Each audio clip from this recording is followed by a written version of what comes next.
नमस्कार किसान भाइयों। आशा है आप सभी कुशल मंगल होंगे। दोस्तों आप सभी की बड़ी समस्या रहती है कि फंगीसाइड, इंसेक्टिसाइड, माइक्रोन्यूट्रेंट्स जब आप मिलाते हैं स्प्रे करने के लिए, तो स्प्रे करने के लिए किसको किस में मिलाना चाहिए, किसको नहीं मिलाना चाहिए, या जब हम मिलाते हैं तो कौन से रासायनिक पदार्थ को पहले मिलाना चाहिए, किसको बाद में मिलाना चाहिए, इस सब के लिए एक रिसर्च पेपर्स के आधार पर या कृषि विज्ञान की रिसर्च के आधार पर सब कुछ निर्धारित किया हुआ है। अगर आप इस तरीके से स्प्रे करने से पहले एक तो ये देखेंगे कि जो भी आप पाउच या लिक्विड फॉर्म में स्प्रे करने के लिए मटेरियल लेके आए हो मार्केट से, चाहे वो इंसेक्टिसाइड है चाहे फंगीसाइड है, उस पर एक ब्रैकेट में लिखा रहता है कि WP फॉर्म में है या SL फॉर्म में है या SG फॉर्म में है या ग्रेनुअल फॉर्म में है, जो भी उसके पीछे ब्रैकेट में लिखा रहता है, SC फॉर्म में है, CG फॉर्म में। इसका मीनिंग क्या होता है ये आपको जानना चाहिए, और इसका जो है मिलाने से क्या संबंध है इसको भी थोड़ा सा जानना चाहिए। साथ ही किसान भाइयों हम ये बताएंगे आपको कि जो हम फंगीसाइड्स हैं, इंसेक्टिसाइड्स हैं या बैक्टीरियोसाइड्स हैं, उन सब को किसको किस में मिलाना चाहिए और किसको किस में नहीं मिलाना चाहिए, इन सब के लिए ये वीडियो आज लेके आया। तो आइए शुरू करते हैं। मैं हूं आपका डॉक्टर के भारद्वाज और आप देख रहे हैं ब्रजराज कृषि फार्म यूट्यूब चैनल। तो सबसे पहले आज हम बात कर लेते हैं किसान भाइयों, department of entomology, college of agriculture Rajendra Nagar की एक रिसर्च है जिसमें उन्होंने 6 इंसेक्टिसाइड लिए। और है स्पाइनोसेड जो ट्रेसर के नाम से आता है, इंडेक्साकार्ब एवांट के नाम से आता है, कार्टम हाइड्रोक्लोराइड ताज के नाम से आता है, क्लोरोफेनाफायर इंट्राफिट के नाम से आता है, और फ्लूबेंडामाइड फेम के नाम से आता है, और एक है 6वें नंबर का बैसिलस थुरेंजेसिस टेल्फिन के नाम से आता है। ये 6 इंसेक्टिसाइड्स हैं। इन 6 इंसेक्टिसाइड्स को की कंपेटेबिलिटी किन किन फंगीसाइड के साथ है, तो उन्होंने जो फंगीसाइड लिए वो 2 फंगीसाइड हैं, एक तो मेटालेक्सिल और एक है कॉपर ऑक्सीक्लोराइड। मेटा अपने आप में अद्भुत है, माइक्रोन्यूट्रेंट्स कॉपर का भी इससे जो है फसलों में पूर्ति हो जाती है, तो इसको भी इन्होंने लिया। इसके अलावा कंपेटिटिव टेस्ट में 9 पेस्टिसाइड्स को लेकर के उन्होंने इस गोभी के प्लांट पर इसका जो है परीक्षण किया था। तो गोभी के प्लांट पर परीक्षण करते, गोभी और पटेटो दोनों पर ही हुआ है, बाद में पटेटो के लिए भी यही जो इनको ही जो है कंपेटेबिलिटी घोषित की गई। इसके साथ उन्होंने जो है 2 आपका एक जो लिया बैक्टीरियोसाइड है आपका स्ट्रेप्टोसाइक्लिन को आप ज़्यादातर कई फंगीसाइड के साथ मिला करके, या कोई कभी कभी दुकानदार किसी के भी साथ स्ट्रेप्टोसाइक्लिन जो है दे देते हैं कि इसको आप मिला लीजिए। तो स्ट्रेप्टोसाइक्लिन एक बैक्टीरियोसाइड है, और किसके साथ मिलाना चाहिए ये आप देखिए। इन सभी पेस्टिसाइड्स से उन्होंने 18 कॉम्बिनेशन कंपेटेबिलिटी बनाई, और 18 कॉम्बिनेशन कौन से हैं वो आप देखिए। स्पाइनोसेड के साथ में कॉपर ऑक्सीक्लोराइड यानी COC को मिलाने से कोई दिक्कत नहीं हुई, यानी कि इसको साथ मिला सकते हैं। आपका इंडोक्साकार्ब जो है, इंडोक्साकार्ब से के साथ में जो एमांट का के नाम से आता है उसके साथ में कॉपर ऑक्सीक्लोराइड मिलाया जा सकता है। कार्टम हाइड्रोक्लोराइड के साथ कॉपर ऑक्सीक्लोराइड को मिलाया जा सकता है। चौथा है क्लोरोफेनापायर के साथ आपका कॉपर ऑक्सीक्लोराइड को मिलाया जा सकता है। फ्लूबेंडामाइड के साथ भी कॉपर ऑक्सीक्लोराइड का मिलाया जा सकता है। बैसिलस थुरेंजेसिस के साथ भी कॉपर ऑक्सीक्लोराइड के साथ मिलाया जा सकता है। इसके बाद स्पाइनोसेड के साथ मेटालेक्सिल मिलाया जा सकता है। एंडोक्साकार्ब के साथ मेटालेक्सिल मिलाया जा सकता है। कार्टम हाइड्रोक्लोराइड के साथ मेटालेक्सिल मिलाया जा सकता है। क्लोरोफेनापायर के साथ मेटालेक्सिल मिलाया जा सकता है। बैसिलस थुरेंजेसिस के साथ मेटालेक्सिल मिलाया जा सकता है। स्पाइनोसेड के साथ स्ट्रेप्टोसाइक्लिन को मिलाया जा सकता है। एंडोकार्ब के साथ स्ट्रेप्टोसाइक्लिन को मिलाया जा सकता है। कार्टम हाइड्रोक्लोराइड के साथ स्ट्रेप्टोसाइक्लिन को मिलाया जा सकता है। क्लोरोफेनापायर के साथ स्ट्रेप्टोसाइक्लिन को मिलाया जा सकता है। फ्लूबेंडामाइड के साथ स्ट्रेप्टोसाइक्लिन को मिलाया जा सकता है, और बैसिलस थुरेंजेसिस के साथ भी स्ट्रेप्टोलाइसिस को मिलाया जा सकता है। इस तरह से ये 18 कॉम्बिनेशन कंपेटेबिलिटी में उन्होंने निर्धारित किए। अब ये 18 कॉम्बिनेशन के साथ साथ और भी अन्य कॉम्बिनेशन हैं जिनके कंपेटेबिलिटी टेस्ट किए गए। वो उसका एक बहुत लंबी लिस्ट है, उसको हम कभी अलग से चर्चा करेंगे। लेकिन अब इसके बाद हम बात करते हैं कि किस किस को नहीं मिलाया जा सकता है।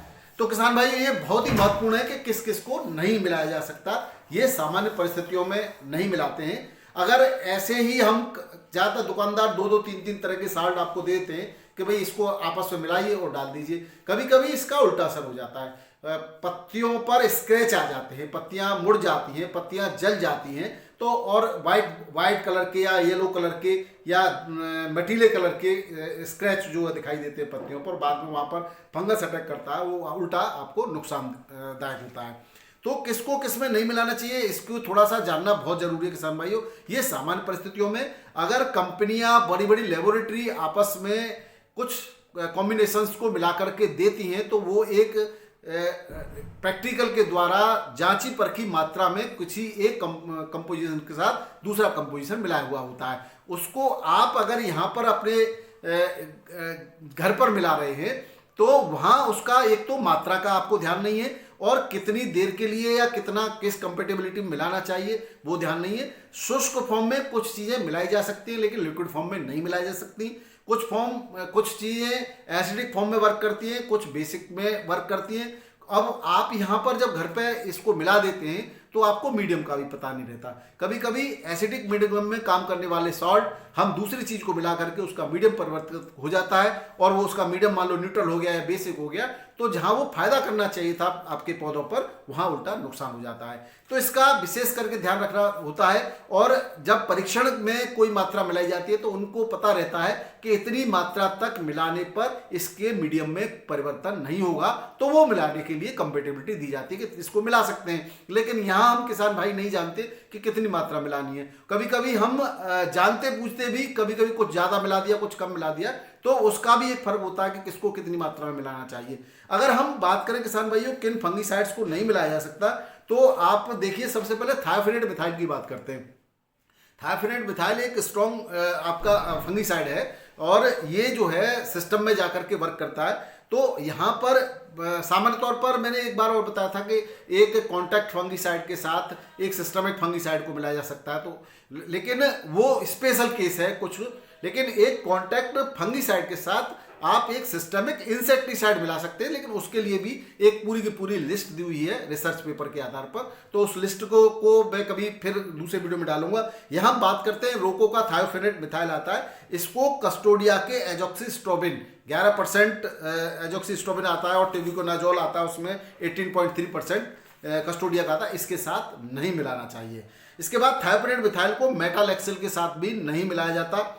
मैंकोजेब के साथ मेटालेक्सिल को नहीं मिलाया जाता किसान भाई। सामान्य तौर पर एक कॉम्बिनेशन मार्केट में आता है मैंकोजेब और मेटालेक्सिल का, वो अलग चीज़ है। उसमें मात्रा का और परीक्षणों के आधार पर मशीनों के द्वारा बड़ी बड़ी लेबोरेटरी में मिलाया गया है, उसको आप आमतौर पर नहीं कर सकते।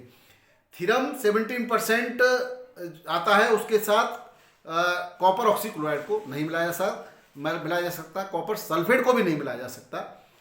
कॉपर हाइड्रोक्साइड के साथ में टेबुकोनाजोल को नहीं मिलाया जा सकता। मेटालेक्सिल के साथ कॉपर ऑक्सीक्लोराइड को नहीं मिलाया जा सकता। साइमोनेक्सिल के साथ कॉपर हाइड्रोक्सो ऑक्साइड और कॉपर ऑक्सीक्लोराइड को भी नहीं मिलाया जा सकता। फोस्टाइल एल्यूमिनियम के साथ में कॉपर ऑक्सीक्लोराइड को नहीं मिलाया जा सकता। टेबुकोनाजोल को कॉपर ऑक्सीक्लोराइड और टेबुकोनाजोल को कॉपर हाइड्रोक्साइड के साथ में नहीं मिलाया जा सकता। मैंकोजेब को भी कॉपर ऑक्सीक्लोराइड के साथ सामान्य परिस्थितियों में नहीं मिलाया जा सकता, और मैंकोजेब को कॉपर हाइड्रोक्लोराइड के साथ भी सामान्य परिस्थितियों में नहीं मिलाया जा सकता है। कोसाइड 200 और कोसाइड 300 इनके साथ भी नहीं मिलाया जा सकता। थायोफिनेट मिथाइल को और जो है ब्लू कॉपर या कॉपर ऑक्सीक्लोराइड के साथ नहीं मिलाया सकता। इसके अलावा कवच नाम से, जटायु नाम से, ईसाबियन नाम से और सीनेट नाम से जो आता है क्लोरोथायोनिल, तो क्लोरोथायोनिल के साथ भी आपको थायोफिनेट मिथाइल को नहीं मिलाया सकता। थायोफिनेट मिथाइल आता है बायोस्टेट के नाम से, कोरामंडल का बायोस्टेट का रोको आता है, कोरामंडल का हेक्सास्टोप आता है, और कृषि रसायन का की आता है। इन अलग अलग कंपनियों के आते हैं, लेकिन आपको देखना है उसके अंदर कॉम्बिनेशन क्या है, उस कॉम्बिनेशन में किस कॉम्बिनेशन को नहीं मिलाना है। अगर आप इस चीज़ का विशेष ध्यान रखेंगे तो निश्चित रूप से आपकी फसल में नुकसान से आपको उसको बढ़िया तरह से बचा पाएंगे। अब किसान भाइयों बात कर लेते हैं कि आपको किन्हीं परिस्थितियों में फंगिसाइड, इंसेक्टिसाइड या माइक्रोन्यूट्रिएंट्स को मिला करके स्प्रे करना है। तो स्प्रे करने के लिए क्या सावधानी बरतनी चाहिए उसको मैं आपको बता दूं। आपको कुछ भी ध्यान नहीं है क्या करना है, कैसे करना है, तो आप एक वाइट कलर की या आर पार जिसमें पारदर्शी बोतल ले लेंगे, प्लास्टिक की भी ले सकते हैं। उसमें एक टंकी को स्प्रे होने में कितना समय लगता है, 10 मिनट, 15 मिनट, 20 मिनट, जितना भी, आधा घंटा, जितना भी समय लगता है उतने समय के लिए आप जो भी स्प्रे करना चाह रहे हैं, या दुकानदार ने या किसी भी जानकार व्यक्ति ने आपको कहा कि इनको इनके साथ मिलाया जा सकते हैं, उनका घोल बनाएंगे। घोल बनाने के बाद बोतल के अंदर रख देंगे और पैक कर देंगे। पैक करने से मतलब है उसको ढक्कन को बंद कर देंगे। आपको दिखेगा उसके अंदर कोई गैस इवॉल्व नहीं हो रही है, कोई नहीं बन रही है, तो वो खुलेगी नहीं तो फट जाएगी, गैस इवॉल्व होगी। उसको अच्छी तरह हिलाएंगे, कलर का परीक्षण करेंगे, कलर चेंज नहीं होना चाहिए, उसके अंदर कोई अवक्षेप नहीं जमना चाहिए, ना ऊपर आना चाहिए। अवक्षेप दो तरह से आता है, एक तो ऊपर आ जाता है, एक नीचे जम जाता है, और घोल फटना नहीं चाहिए। और इसके बाद ठंडा गर्म नहीं होना चाहिए। 10-15 मिनट इस परीक्षण करने के बाद आप आराम से स्प्रे कर सकते हैं। अब स्प्रे करने का भी तरीका है किसान भाइयों, किसको मिलाना चाहिए, किसको नहीं मिलाना चाहिए। इसके अलावा अगर हम स्प्रे में मिला भी रहे तो उसका भी एक तरीका है। सबसे पहले किसको किसके साथ मिलाना है ये तो ठीक है, लेकिन सबसे पहले टंकी को आधी पानी से भर लेंगे। आधा पानी से भरने के बाद उसमें जो भी आपके पास सॉलिड है, माइक्रोन्यूट्रिएंट्स की फॉर्म में या किसी फॉर्म में सॉलिड्स जो भी है, उन सबको घोल लेंगे अच्छी तरह। घोलने के बाद फिर से टंकी में पानी ऐड कर देंगे, यानी कि अब टंकी को 3/4 तक भर लेंगे।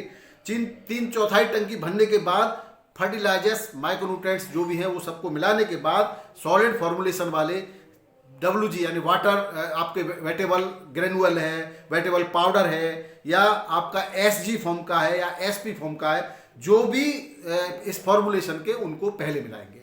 इसके बाद वाटर बेस्ड जो भी है, यानी कि जो जल में घुलनशील है, यानी कि SG है, CS है, SC है, इन सबको उसके बाद मिलाएंगे और फिर उसको अच्छी तरह से घोल देंगे। ध्यान रहे पानी की सतह पर ये तैरते हुए नहीं रहने चाहिए, और उसके बाद आप दूसरा फॉर्मुलेशन मिलाते हैं तो वो रिएक्शन ज़्यादा स्ट्रॉन्ग कंसंट्रेशन होगी तो वो रिएक्शन कर सकता है। तो विशेष ध्यान रखें कि पहले जिसको मिलाते जाए आप उसको घोलते चले जाएं। उसके बाद सॉल्वेंट बेस्ड डालने हैं। सॉल्वेंट बेस्ड यानी कि जो ऑयल बेस्ड है वो डालने, जिसके SE फॉर्म हो सकती है, EW फॉर्म हो सकती है, EO फॉर्म हो सकती है, EC फॉर्म हो सकती है, DC फॉर्म हो सकती है, OD फॉर्म हो सकती है, ME फॉर्म हो सकती है। इनको लास्ट में मिला करके और उसको घोल देना है। फिर उसके बाद आपको मिला देना है इसके अंदर चिपको, यानी कि सिलिकॉन बेस्ड जो होते हैं, चिपको जो होते हैं, स्टिकर्स जो होते हैं, उनको मिला देना है। उसके बाद टंकी को पूरा पानी से रिक्वायर्ड मात्रा, जितनी भी रिक्वायर्ड मात्रा पानी की है उतनी भरने के बाद तुरंत स्प्रे कर देना है। तो ये तरीका है स्प्रे करने का किसान भाइयों। आशा है आप सभी को, आपको ये सब तरीके समझ में आए होंगे, और इनका अनुसरण करने के बाद निश्चित रूप से आप अपनी फसल में बेहतर सुरक्षा और समय का सदुपयोग करके अच्छी तरह से देखभाल कर सकेंगे। इसी की आशा के साथ बहुत बहुत धन्यवाद। नमस्कार, राधे राधे, जय जवान जय किसान। एक काम जरूर करना किसान भाइयों, आपसे विनम्र निवेदन है, जो भी नए किसान भाई हैं वो सब्सक्राइब कर लें, और जिनको इस कुछ भी नया अनुभव है अपने स्प्रे करने का, जो लाभ होता है वो जरूर बताएं किसान भाइयों को, हमें इस तरह से लाभ हुआ था, या किसी को किसी कारण से अगर कभी कोई नुकसान हो गया हो उसका जिक्र जरूर करना चाहिए, जिससे अन्य किसान भाई सावधान हो जाएं। हमारा मकसद इस पूरे मंच पर आपका और अपना अनुभव साझा करना है और सब एक दूसरे की मदद करना है। बहुत बहुत धन्यवाद। नमस्कार।